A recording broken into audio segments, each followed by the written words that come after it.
All right, welcome into the Coaches Show here on CIH Media, everyone. I'm Eric Pessolano, and as always, we're joined by Mike Perkins, the head coach and general manager from the Bozeman Icedogs, who are fresh off the NA3HL Showcase out in Blaine, Minnesota. Coach, welcome back. How was the trip? Well, I'm tired. I can tell you that much. It was a whirlwind.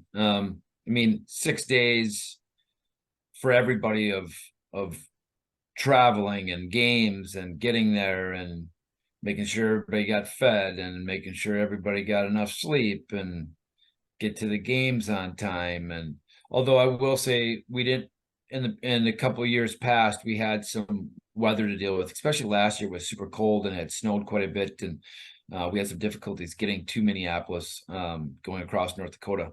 But this year was clear roads, clear skies, sun, warmer weather, warmer than normal for the northern and Midwest parts of the United States. So it was fantastic. In fact, we got to Billings yesterday on the way back through.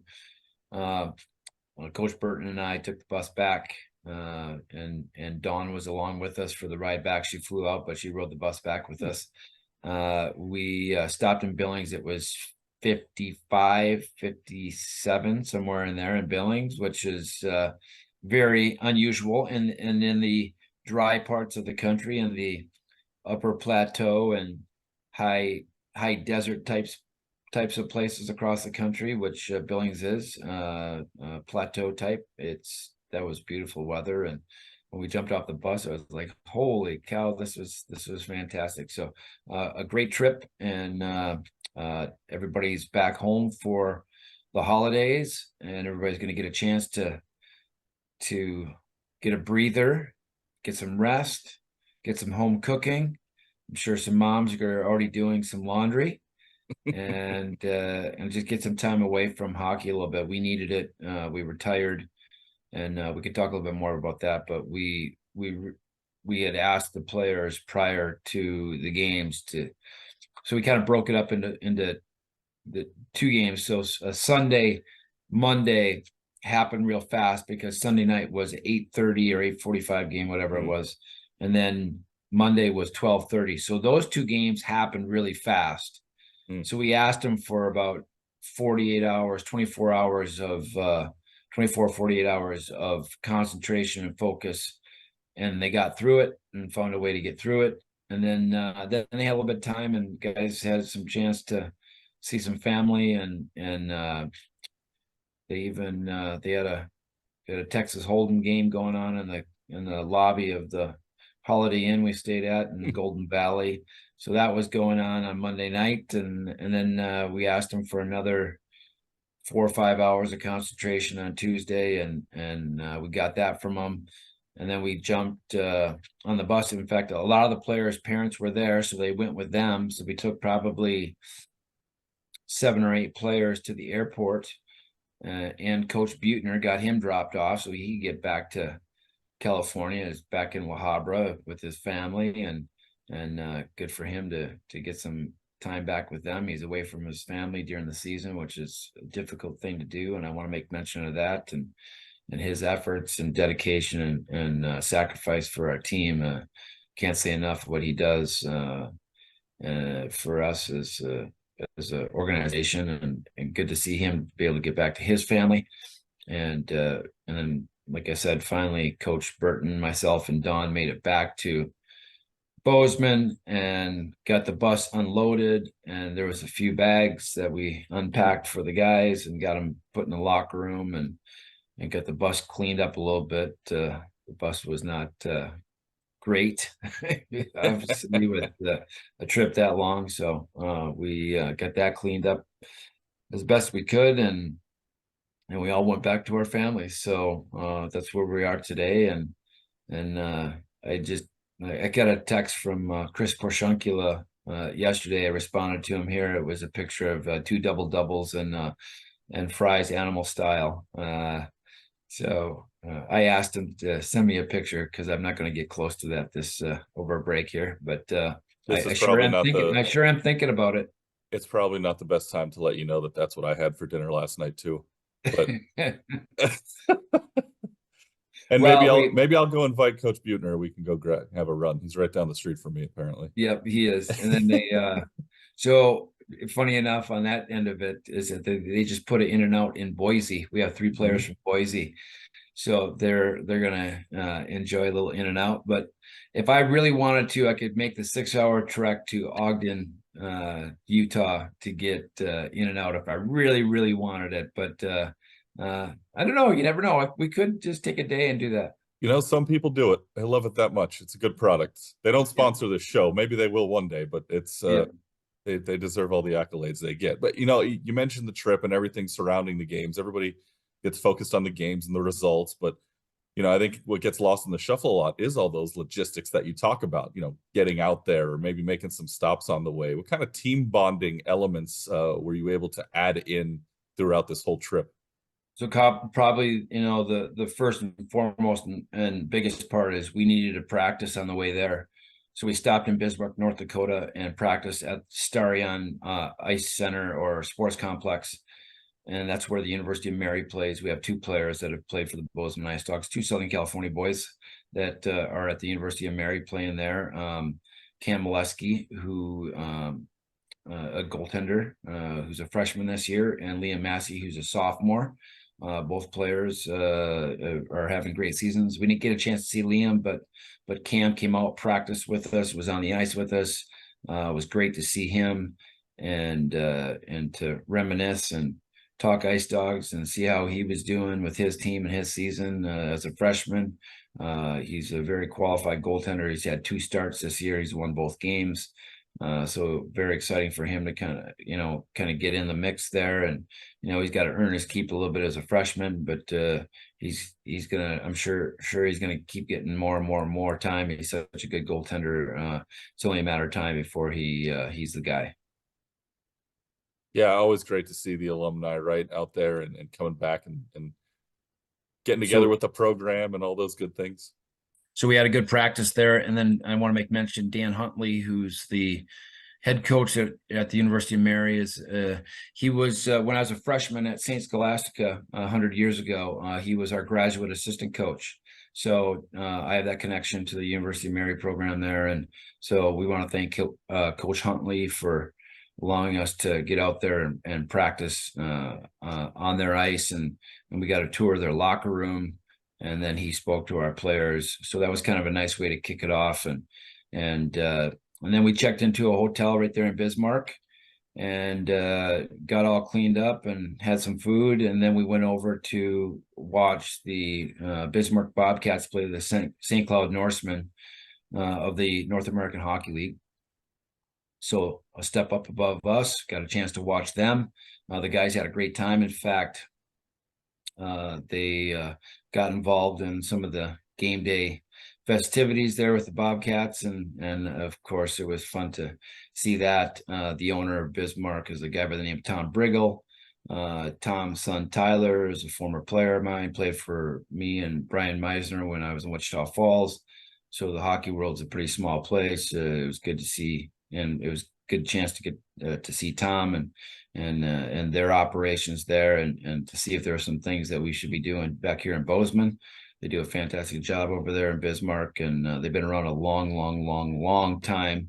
In fact, at one time, Bozeman was in the same division as Bismarck. So there's a definite rivalry between Bismarck and Bozeman over the years. So it was funny. We were walking through the building with our Bozeman Icedogs jackets on, and of course, fans from all different age categories, especially the older ones, remember those days of the Bozeman Icedogs coming to the VFW Sports Center in Bismarck to play games. So there was plenty of questions for the players and for us as coaches, and we had a good time. So it was a good game, and unfortunately, St. Cloud came out on top 3-2. But after the game, went back to the hotel, got some rest, and then woke up the next morning, had breakfast, and got on the road and got headed towards Minneapolis, St. Paul, where we got to Golden Valley, checked in the hotel there, right? So you talk about logistics and all that. Yeah, Actually, we drove, I got to say this, we drove straight to Raising Cane's in Maple Grove, Minnesota.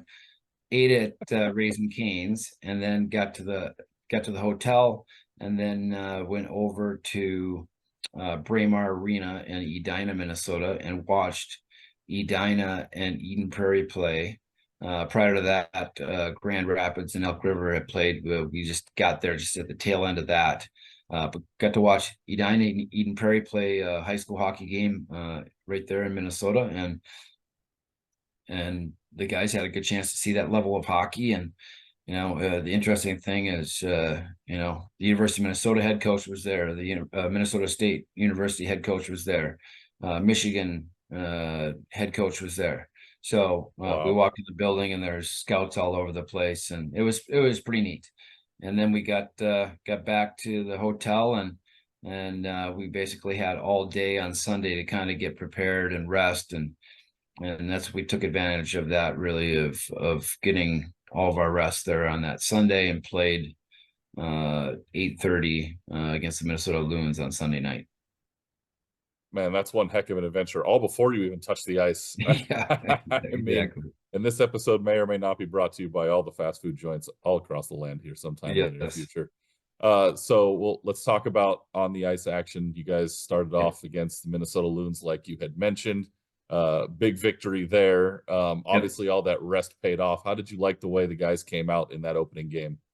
I think it's always, your first game is always a toss up on how players are going to respond with all the travel and all the things that are going on. I think the biggest difficulty is you have your holiday break at the tail end of this, right? And you don't want the players to look at that too much, right? We want them to focus and concentrate on the hockey, and we asked the players to put in that time and concentrate and focus, and they did that. So they came to the rink ready to play, and we put together a pretty darn good effort against a team that plays against all the best teams in the West Division. The West was the top division in the showcase. They did their record all around was tops amongst all the divisions. Frontier division, our division, was second, but the Minnesota Loons play against all the top teams in the West. So Granite City and Rochester and Mason City and Alexandria and Wilmer.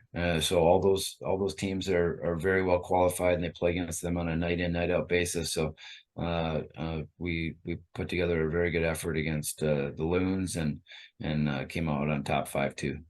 Yeah, led 2-0 after one, 4-0 after two. Isaac Weatherford got the start in net. Only had to face 18 shots, but turned away 16 of them in the winning effort. And then you turned your sights to Monday. Like you said, you had that matinee game after the night game. Oh, no rest for the weary, I guess. But a solid defensive effort as you guys win that one 2-1 over the Atlanta Capitals. Obviously, a different looking game from your end. And you like to tell me most weeks, if we get to 4, we feel pretty good. You didn't get to 4, but you still got the win. Yeah, I think Atlanta's a very well coached team. John Baucus, we talked about him last week. He's a very good coach, and his team is very well prepared, and they have some very good players on that team. And it was an up and down game. So it's funny that the score was 2-1, an up and down game. I think both goaltenders were very good. Ryan was very, very good, and their goaltender, I can't remember his name, but big goaltender that we probably could have had maybe 3 or 4 more against him. But and then I guess they could say on the opposite side, because Matthew made some great saves, especially going down the stretch, and late in the game. They had the goalie pulled, and he made a couple of saves that were really critical to get the win for us. Yeah, I stopped 22 out of 23, and Atlanta didn't score until there were 6 minutes left in the game. So almost had that shutout in that second game, but did get the shutout in that third game against New Hampshire. Won it 2-0, a shutout for Reinanen. I mean, you had a great defensive effort on Monday. Tuesday must have been even better. I'm sure you and the coaching staff were very pleased. Yeah, I think New Hampshire is probably the best team that we saw, and we played them the third game, and we really came out and really kind of locked things down and really limited their opportunities. That was a very good hockey team. They skated well, they got up and down the ice well, they defended well, and their goaltender was lights out. That guy, again, I don't remember his name. I actually talked to him just briefly after the game and said, I said, keep it going, heck of a game, and good luck the rest of the way. And really good kid. So good luck to those guys down the stretch there. We won't see them again unless by some chance we see them at the Fraser Cup. But um, I thought that team was very well coached, and that was a very solid hockey team, especially the way they played. They were a good skating team, and they had a couple players with some that were very skilled, but well, for the most part, they worked very hard, and they made us earn every inch of ice. And on the reverse side, we made it very difficult for them to get to the net. So and then once they did get to the net, if they did, Matthew Ryan was there to make the saves that we needed, and I think the goal that we did get 5-on-5 was right after we killed off a penalty, and Chris Borshonkula jumps off the bench as Spencer Wilkinson is coming through the neutral zone, and he straddles the blue line as Wilkinson carries the puck over the blue, and they have a 2-on-1 from the blue line in, and Spence made a great pass to Chris, and Chris one-timed it in the back of the net. We had several chances that the goaltender got all the way across, but on this one, Chris made sure it got in the back of the net and really kind of solidified the game for us. Well, look, I don't want to jinx anything. I'm just here to present the facts, and you don't like when I talk about it, but I'm going to anyway.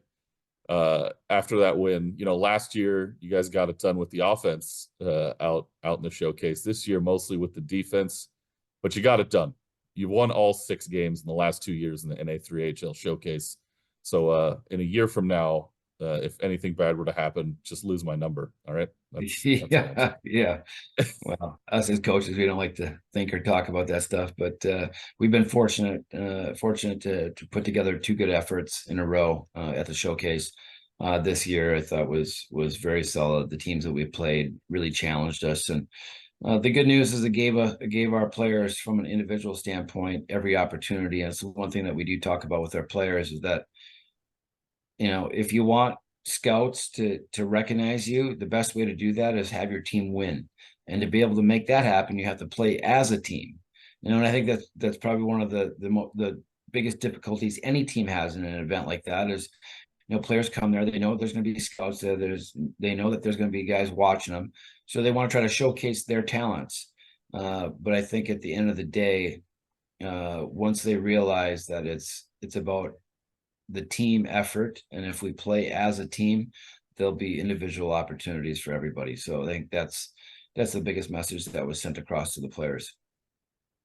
Yep, and then they got it done as a team, but of course some individual accolades do get handed out as well. And hot off the presses, just before we started recording, we found out that Matthew Reinanen was named 2nd star in the Frontier Division for his efforts over the week in the showcase, and Spencer Wilkinson got honorable mention. Matter of fact, the 2 of them flipped from a week prior after your regular in division games when Spencer got number 1 star in the Frontier Division, and Reinanen was honorable mention. What have those 2 meant to the team over the last couple of weeks? I know we talk about them regularly, but in the showcase specifically.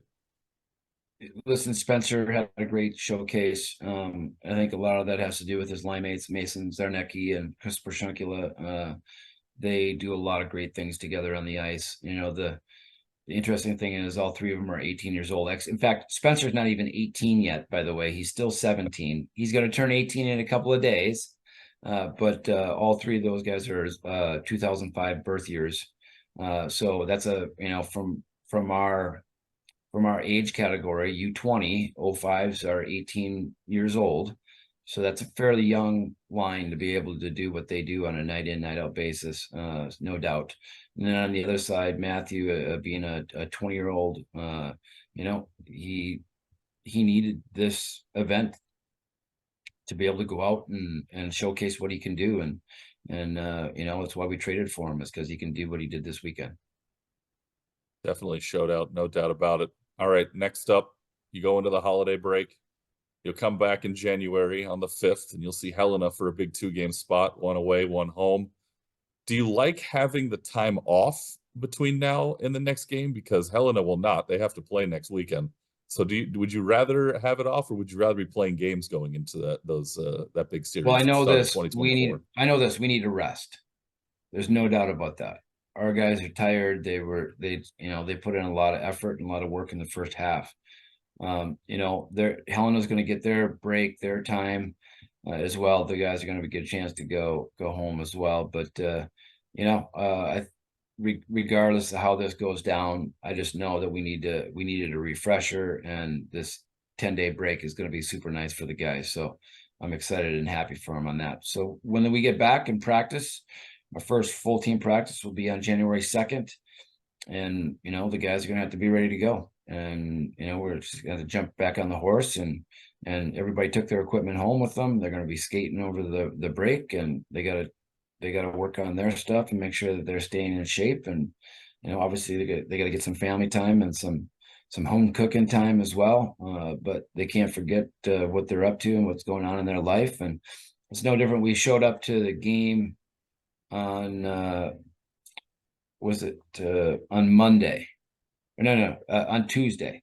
The game we showed up to on Tuesday, and there was before our game, there was 3 players on the ice working with a coach, all 3 Division I hockey players that were home for break. And there was 1 player from Michigan State, there was 1 player from University of Minnesota Duluth, and then there was another player from Colorado College. And all 3 of those guys were out there working on their game while they're on their Christmas break.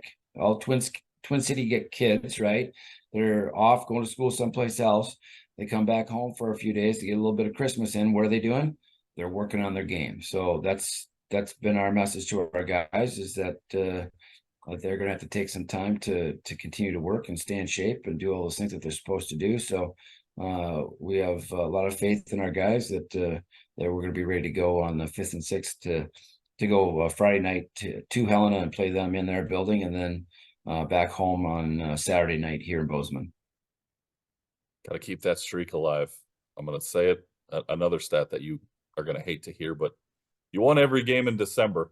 Might as well keep it going once 2024 comes around. Hey, we've put a lot of work in. The guys deserve everything they've gotten to this point. So, they put the work in, and the truth of the matter is that they continue to put the work in, they're going to have good things happen for them. Last point I want to touch on, news that came out over the last week and a half or so. When you were involved down here in Southern California with the Anaheim Ducks High School Hockey League, the league was always expanding and growing. So you know what that's like. The announcement came out, the Tulsa Junior Oilers are going to be joining the NA3HL. What are your thoughts about a new team coming into the league? Not in your division, but as a whole. I mean, I think there's more and more hockey players playing the game today than ever. And I think that expansion is only natural and normal. There's more and more players that want to continue their careers and continue to get better. And there's more and more options and opportunities at the college level, whether it be NCAA or ACHA level. So I think, and at all different levels and styles and commitment times and all those types of things. So maybe a player may not play at the University of Minnesota, the University of Michigan, or UMD or North Dakota or Denver, but they can play at Oregon, or they can play at Arizona State for their ACHA programs, or they can play at GCU in Phoenix, or they can play in Southern California at all the schools there that have ACHA Division II, and now San Diego State has Division I ACHA.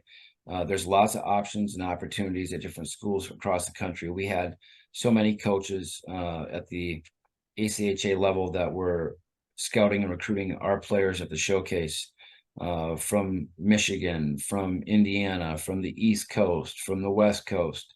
So I think the news on Tulsa coming in is great, and we're gonna have to keep up with our recruiting and what we do here in Bozeman. But I think at the end of the day, the most important thing is that there's opportunities for players to continue to play hockey, and I like to see that. So as far as expansion goes, and my take on it is, the more the merrier.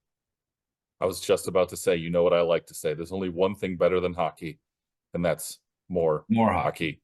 Yeah, Yep. exactly. Coach, thanks so much for your time this week. Glad everyone got home safe. Enjoy the holidays, and we'll talk to you in 2024. Yeah, happy holidays, Eric, and thank you for doing this. We really appreciate you. Absolutely. This has been the Coaches Show here on CIH Media. Don't forget to follow us on social media on Instagram, X, and Facebook, and on YouTube at CIH Media, and follow along with the Bozeman Icedogs as they march toward the Fraser Cup playoffs coming up here just a few months away. We'll talk to you in 2024, everyone. Bye-bye.